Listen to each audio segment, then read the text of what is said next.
Hello everyone, welcome back to tech stories of Srinidhi. ఎవరైతే channel first time చూస్తున్నారో, this is Srinidhi. I'm currently working as software engineer at Microsoft.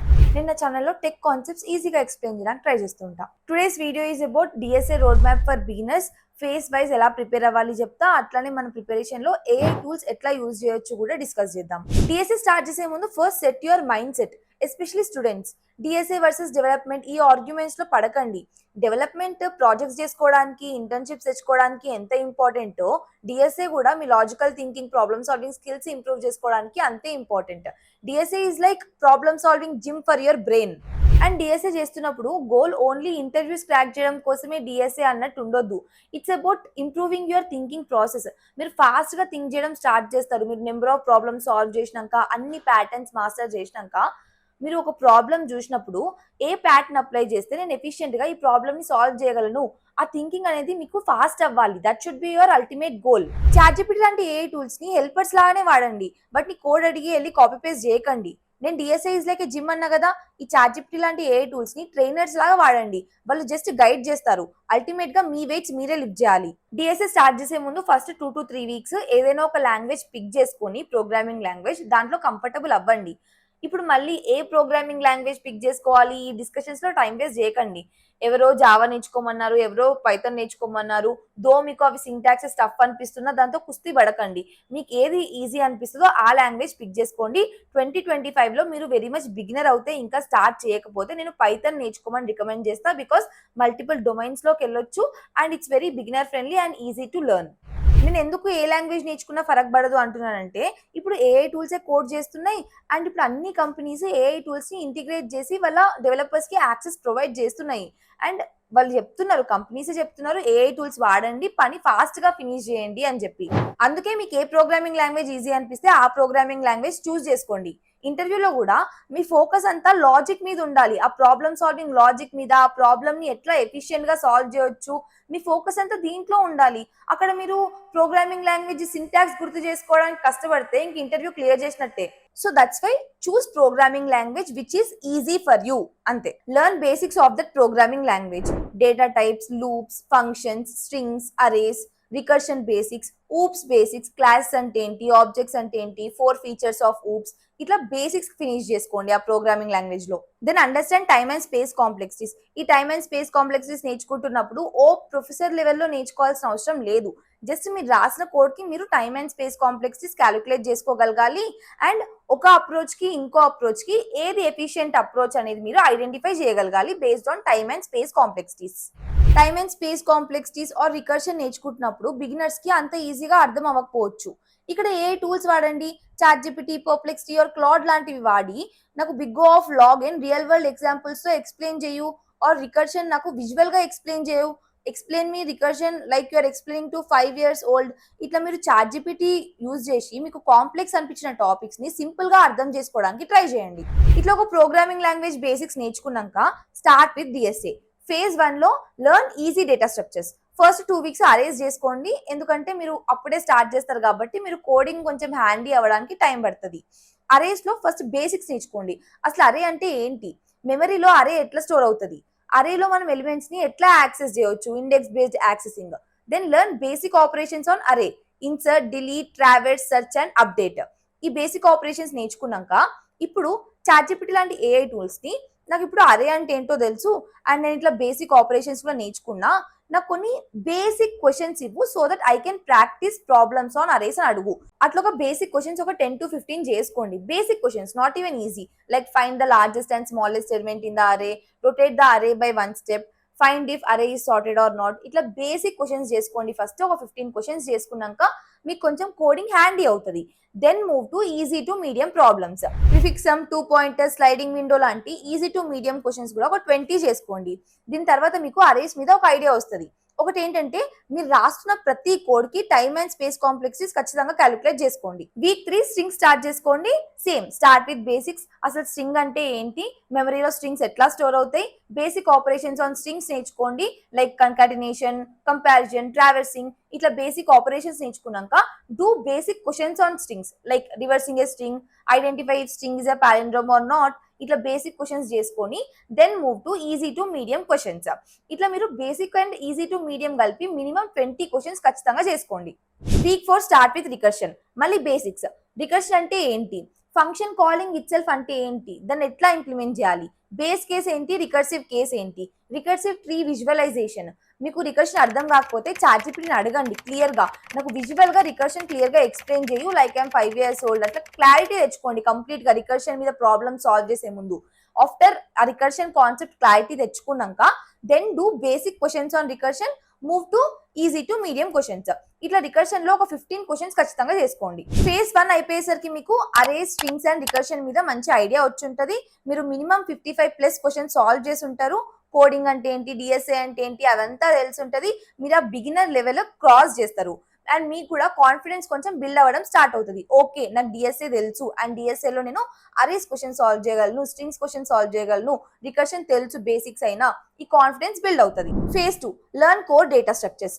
Week 5 start with link list. మళ్ళీ basics నుంచి start చేస్తారు. అసలు link list అంటే ఏంటి, single and double link list ఎట్లా implement చేయాలి స్క్రాచ్ నుంచి నేర్చుకుంటారు. ప్రాబ్లమ్ సాల్వింగ్ స్టార్ట్ చేసే ముందు ఈ 5 ఆపరేషన్స్ నేర్చుకోండి. Insert, delete, update, travels and search. ఇప్పటి నుంచి చెప్పే ప్రతి ఒక్క కోర్ డేటా స్ట్రక్చర్ లో ప్రాబ్లమ్ సాల్వ్ చేసే ముందు ఈ 5 ఆపరేషన్స్ ఖచ్చితంగా నేర్చుకోవాలి. ఎందుకంటే ఈ 5 నేర్చుకుంటే మీకు బేసిక్ స్టాండర్డ్ క్వశ్చన్స్ కవర్ అవుతాయి. ఇప్పుడు లింక్ లిస్ట్ చూసుకుంటే బేసిక్ స్టాండర్డ్ క్వశ్చన్స్ ఏముంటాయి, find the element in the link list అంటే ట్రావెల్స్ చేయడం రావాలి, insert the element in the link list అంటే ఇన్సర్షన్ రావాలి. So before solving problems learn this 5 basic operations. ఈ 5 బేసిక్ ఆపరేషన్స్ నేర్చుకున్నాక do basic questions on link list, then move to easy to medium questions. ఇట్లా link list లో ఒక 20 problems చేసుకోండి. Week 6 stocks and queues నేర్చుకోండి. Same మళ్ళీ basics నేర్చుకుంటారు, stack అంటే ఏంటి, క్యూస్ అంటే ఏంటి, బేసిక్ ఆపరేషన్స్ నేర్చుకొని start with basic questions, then move to easy to medium questions. Stacks లో 20 క్వశ్చన్స్ ఖచ్చితంగా చేసుకోండి, క్యూస్ లో 20 క్వశ్చన్స్ ఖచ్చితంగా చేసుకోండి. Then move to hash maps and hash sets. Week 7 hash maps or hash sets నేర్చుకోండి. మళ్ళీ same basics, hash map అంటే ఏంటి, దెన్ ఆపరేషన్స్, బేసిక్ ఆపరేషన్స్ ఎట్లా చేయాలి, basic questions, then move to easy to medium questions. ఇట్లా దీంట్లో కూడా 20 questions చేసుకుంటారు. ఇట్లా you will finish the phase 2. Phase 3 trees and graphs తో స్టార్ట్ చేయండి. ఇక్కడ కొంచెం టైం పట్టొచ్చు. Week 8 start with binary trees. Same basics, అసలు బైనరీ ట్రీస్ అంటే ఏంటి, బేసిక్ ఆపరేషన్స్ నేర్చుకుంటారు. ట్రావర్సల్ టెక్నిక్స్ మాత్రం ఖచ్చితంగా 4 ఖచ్చితంగా నేర్చుకోవాలి, in order, pre order, post order, level order. Then move to basic questions and easy to medium questions. Binary trees లో కూడా 20 క్వశ్చన్స్ ఖచ్చితంగా చేసుకోవాలి. Week 9 do binary search trees. మళ్ళీ సేమ్ బైనరీ ట్రీస్ కి బైనరీ సెర్చ్ ట్రీ కి difference ఏంటి, basic operations, basic questions, move to easy to medium questions. ప్రతి topic లో ఖచ్చితంగా మినిమం 20 క్వశ్చన్స్ ఖచ్చితంగా చేసుకోవాలి. అప్పుడే మీకు ఆ టాపిక్ మీద కొంచెం ఈజీనెస్ అనేది వస్తుంది, కోడ్ చేస్తున్నప్పుడు కూడా ఈజీగా ఇంప్లిమెంటేషన్ చేయగలుగుతారు. So do minimum 20 problems on each topic. Week 10 and 11 2 weeks for graphs పెట్టుకోండి. సేమ్ మళ్ళీ గ్రాఫ్స్ బేసిక్స్ తో స్టార్ట్ చేస్తారు. మళ్ళీ traversal techniques, DFS, BFS, basic questions చేసుకోండి. Then move to easy to medium problems. Graphs లో కూడా ఖచ్చితంగా 20 క్వశ్చన్స్ చేసుకోండి. ఏదో మారింది బుజ్జి. ఇప్పుడు phase 4 identifying patterns and learning new algorithms. ఇప్పుడు వరకు మీరు ప్రతి ఒక్క డేటా స్ట్రక్చర్ ని టచ్ చేసినారు. ప్రతి ఒక్క డేటా స్ట్రక్చర్ లో మీరు 20+ ప్రాబ్లమ్స్ చేసినారు. బేసిక్ ఆపరేషన్స్ ఎట్లా చేయాలో వచ్చు.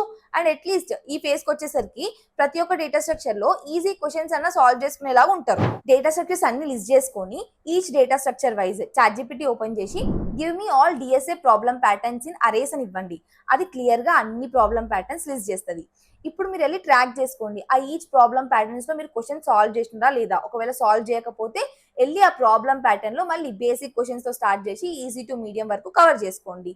సో ఈ ప్రాసెస్ లో మీరు గ్రీడీ అండ్ డైనమిక్ ప్రోగ్రామింగ్ నేర్చుకోవాల్సి వస్తుంది. గ్రీడీ ఆల్గరిథం కవర్ చేసుకోవడానికి ఒక 2 వీక్స్ పెట్టుకోండి, డైనమిక్ ప్రోగ్రామింగ్ కి ఒక 2 to 3 వీక్స్ పెట్టుకోండి. Greedy and dynamic programming depends on your understanding and me page ని బట్టి మీరు మాడిఫై చేసుకోవచ్చు. కొంతమందికి గ్రీడీ ఈజీ అనిపిస్తుంది అండ్ డైనమిక్ ప్రోగ్రామింగ్ ఆబ్వియస్గా కొంచెం టఫ్ ఉంటుంది కంపారిటివ్లీ. ఈజీ క్వశ్చన్స్ చేసుకోవచ్చు, but when you move to harder level DP కొంచెం కన్ఫ్యూజన్ గా ఉండొచ్చు. సో డీపీకి ఒక 2 వీక్స్ పెట్టుకోండి, గ్రీడీ ఆల్గరిథంకి ఒక 1-2 వీక్స్ పెట్టుకోండి. డైనమిక్ ప్రోగ్రామ్ డీపీకి యూట్యూబ్ లో ఆదిత్య వర్మ యూట్యూబ్ ఛానల్లో డీపీ ప్లేలిస్ట్ చాలా బాగుంటది. నేను అది లింక్ డిస్క్రిప్షన్ లో ఇస్తా, you can check it out. చాట్‌జిపిటికి ఇచ్చి అట్లా ఈచ్ డేటా స్ట్రక్చర్ లో ప్రాబ్లమ్ ప్యాటర్న్స్ అన్ని లిస్ట్ చేయించుకోమన్నా కదా, అట్లా లిస్ట్ చేయించుకున్నాక make sure you should have clear understanding on each problem pattern. ఒక ప్రాబ్లం ప్యాటర్న్ కి ఇంకో ప్రాబ్లం ప్యాటర్న్ కి డిఫరెన్స్ ఏంటి, ఈ ప్రాబ్లమ్ సాల్వ్ చేయడానికి మనము ఈ ప్యాటర్న్ ఎందుకు వాడుతున్నాము, ఈ ప్యాటర్న్ ఎందుకు వాడొద్దు, అట్లా మీకు క్లియర్ అండర్స్టాండింగ్ ఉండాలి ఈచ్ అండ్ ఎవ్రీ ప్యాటర్న్ మీద. ఎట్లా అంటే మీరు క్వశ్చన్ చూడంగానే మీకు ఆ క్వశ్చన్ ఏ డేటా స్ట్రక్చర్ కి రిలేటెడో మీకు అర్థమవుతుంది క్వశ్చన్ లో. Then you should be able to map అన్నమాట. ఓకే, ఈ డేటా స్ట్రక్చర్ లో ఏ ప్రాబ్లం ప్యాటర్న్ అప్లై చేస్తే నేను ఈ క్వశ్చన్ సాల్వ్ చేయగలుగుతా. ఈ మ్యాపింగ్ అనేది మీరు చేసుకోలా ఉండాలి. ఇది మీరు ఎప్పుడు చేసుకోగలుగుతారు, మీకు ఈచ్ ప్యాటర్న్ మీద క్లియర్ అండర్స్టాండింగ్ ఉండి అండ్ ఒక ప్యాటర్న్ కి ఇంకో ప్యాటర్న్ కి క్లియర్ డిఫరెన్స్ తెలిస్తేనే మీరు అట్లా మ్యాప్ చేసుకోగలుగుతారు. హీప్స్ అండ్ ట్రైస్ కి ఒక వీక్ పెట్టుకోండి. సేమ్ మళ్ళీ హీప్స్ అంటే ఏంటి, ట్రైస్ అంటే ఏంటి నేర్చుకొని, బేసిక్ ఆపరేషన్స్ నేర్చుకొని, do basic questions and do easy to medium level questions on heaps and tries. ఇట్లా మీరు డిఎస్ఏ లో కాన్సెప్ట్స్ అన్ని కవర్ చేస్తారు. ఆ ప్రాబ్లమ్ సాల్వ్ చేసే కాన్ఫిడెన్స్ అండ్ ఫాస్ట్నెస్ మాత్రం కన్సిస్టెన్సీతోనే వస్తుంది. Consistency is key for DSA, not only for DSA, for anything consistency is the key. కానీ డిఎస్ఏకి మాత్రం కన్సిస్టెన్సీ లేకపోతే you will not move forward. మీరు కొంచెం ఒక 2-3 days గ్యాప్ వచ్చినా డిఎస్ఏకి మీకు మళ్ళీ మొత్తం మర్చిపోయినట్టే అనిపిస్తుంది, మళ్ళీ ఫ్రెష్ స్టార్ట్ అన్నట్టే అనిపిస్తుంది. అందుకే గ్యాప్ అసలు ఇవ్వద్దు. ఎవ్రీ డే ఖచ్చితంగా ఒక్క క్వశ్చన్ అయినా, అట్లీస్ట్ ఒక క్వశ్చన్ అయినా ఖచ్చితంగా చేసుకోవాలి. అట్లీస్ట్ 1 క్వశ్చన్ అన్నా, ఒక్క క్వశ్చన్ అనలేదు, కుదిరితే 2-3 క్వశ్చన్స్ చేసుకోండి. ఒకవేళ మీరు office work or college work లో బిజీ ఉంటే try to solve at least 1 question every day. Next important step is notes making. మొత్తం కోడ్ అంతా తీసుకెళ్లి నోట్స్ లో నోట్ చేసుకోకండి. ఒక ప్రాబ్లమ్ సాల్వ్ చేసినప్పుడు ఆ ప్రాబ్లమ్ లో నేను ఏ ప్యాటర్న్ అప్లై చేసిన, for example sliding window apply చేస్తే స్లైడింగ్ విండో అని రాసుకొని when to use sliding window, ఎలాంటి ప్రాబ్లమ్స్ లో స్లైడింగ్ విండో వాడాలి. ప్రాబ్లమ్ ని చూసినప్పుడు ఆ ప్రాబ్లమ్ లో ఏది చూస్తే నాకు దాంట్లో స్లైడింగ్ విండో వాడాలి అనే ఐడియా వస్తుంది. For example find the maximum some sub అరే of size K. Okay, K size sub arrays లో దేనికి మాక్సిమం సమ్ ఉంది, ఓకే అక్కడ కే సైజ్ ఫిక్స్డ్ సైజ్ ఇచ్చి మాక్సిమం ఆర్ మినిమం సమ్ కనుక్కోమంటే నేను స్లైడింగ్ విండో అప్లై చేయొచ్చు. ఇట్లా మీరు ప్యాటర్న్స్ క్వశ్చన్ లో ఏం చూసి నేను ప్యాటర్న్ ని ఐడెంటిఫై చేయగలుగుతా. Note that in your notes. Next last but not least revision. Revision is very much important. నువ్వు ఎన్ని ప్రాబ్లమ్స్ చేసినా ఎంతసేపు చేసినా రివిజన్ చేసుకోకపోతే వేస్ట్, అసలేం గుర్తుండదు. మీరు ఒక ప్రాబ్లం చేయంగానే ఎంబటి ఆ ప్రాబ్లం లింక్ ఎక్సెల్ లో కానీ వన్ నోట్ లో కానీ నోట్ చేసుకోండి. ఫర్ ఎగ్జాంపుల్ ఈ రోజు నేను ఒక క్వశ్చన్ సాల్వ్ చేసిన ఎంబటి ఆ లింక్ ఎక్సెల్ లో నోట్ చేసుకుంటా. సేమ్ రేపు ఇంకో క్వశ్చన్ సాల్వ్ చేస్తా, ఆ లింక్ ఎక్సెల్ లో నోట్ చేసుకుంటా. ఇట్లా నేను ఈ వీక్ 7 క్వశ్చన్ సాల్వ్ చేసిన అనుకుందాం, రోజుకొకటి. ఆ 7 క్వశ్చన్స్ లింక్స్ నేను ఎక్సెల్ లో నోట్ చేసుకుంటా. ఈ వీకెండ్ సండే కూర్చొని ఆ ఎక్సెల్ ఓపెన్ చేసి ఒక్కొక్క లింక్ ఓపెన్ చేసి మళ్ళీ కోడ్ రాయను, క్వశ్చన్ చూస్తా.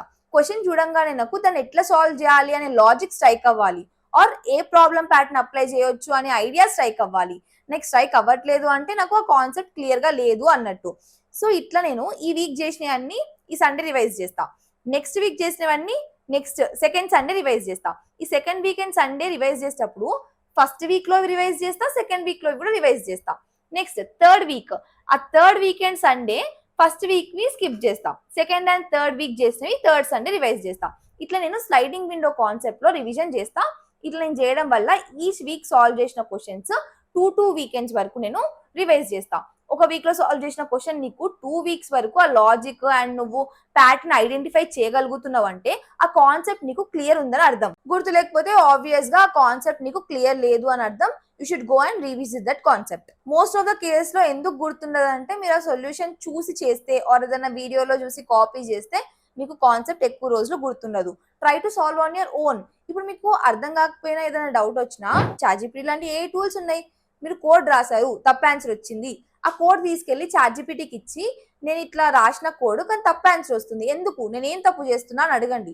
ఒకవేళ మీరు క్వశ్చన్ చదివినారు కానీ మీకు అర్థం కాలేదు, ఆ క్వశ్చన్ తీసుకెళ్లి చాట్‌జిపిటికి ఇచ్చి నాకు క్వశ్చన్ అర్థం చేయని అడగండి. Instead of asking solution ask ChatGPT నాకు క్వశ్చన్ ఎక్స్ప్లెయిన్ చేయు క్లియర్ గా. అట్లా క్వశ్చన్ ఎక్స్ప్లెయిన్ చేయించుకొని try to solve on your own. ఒకవేళ అయినా కూడా మీకు రావట్లేదంటే then ask for hints instead of direct solution. ఇట్లా మీ అంతా మీరు సాల్వ్ చేసుకున్నవే మీకు ఎక్కువ రోజులు గుర్తుంటాయి అండ్ ఆ కాన్సెప్ట్స్ కూడా క్లియర్ ఉంటాయి. ఇట్లా ఏఐని హెల్పర్ లాగా టీచర్ లాగా యూజ్ చేసుకొని డిఎస్ఏ ఫాస్ట్ గా స్మార్ట్ గా నేర్చుకోండి. ఇప్పుడు నేను చెప్పిన ఈ రోడ్ మ్యాప్ ఫాలో అవుతే prerequisites programming language basics అవన్నీ నేర్చుకున్నాక ఇది మీరు ఫాలో అవుతే first month arrays strings and recursion నేర్చుకుంటారు, second month link list stack queues and hashing నేర్చుకుంటారు, third month trees and graphs నేర్చుకుంటారు, fourth month greedy binary search DP basics, fifth month DP advance heaps and trie, sixth month మళ్ళీ overall revision, mock interviews చాట్ జీపీటీని అడిగి mock interviews చేయించుకోండి. ఇలా 6 months లో you will become interview ready. మీరు competitive కోడర్ కావాలి, కాంటెస్ట్లలో పార్టిసిపేట్ చేయాలి అంటే ఇట్ విల్ టేక్ 9 months. ఈ 6 months లో ఇది ఫినిష్ చేసుకున్నాక తర్వాత 3 months focus on practising aggressively. మంచిగా హార్డ్ లెవెల్ వరకు చేసుకోవాలి, రోజు ప్రాక్టీస్ చేయాలి కన్సిస్టెంట్ గా. అలా చేస్తే 9 months వరకు యూ విల్ బికమ్ కాంపిటేటివ్ కోడర్. ఒక గుడ్ సజెషన్ ఏంటంటే, ఇది నేను కూడా చేయట్లేదు, నేను చేసుకోవాలి.